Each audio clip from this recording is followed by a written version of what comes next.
This will be the last. Paano-ano pa yung mukha mo eh? You're not respecting this committee. And I warn you, this will be the last. Kanina nang tinatanong kita, akala mo hindi kita babalikan? Now you admit that it's all about your command responsibility.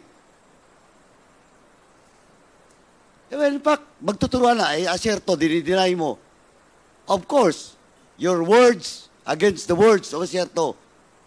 Now, eto si Jed. Did you really interrogate personally, Jed Pilapil? Yun nga, Mr. Chair, hindi ko kasi maalala na kinausap ko siya. Basta ang alam ko, nasa opisina siya, Mr. Chair. Ayun And yung I problema. don't lie, Mr. Chair. You're not lying, you lie. Just a few minutes ago,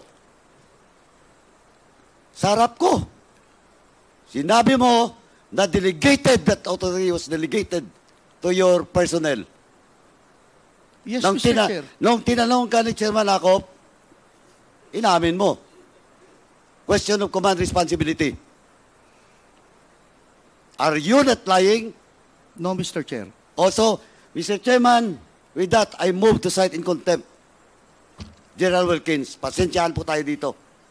In violation of Section C, Section 11, letter C, of our rules. So move, Mr. Chairman.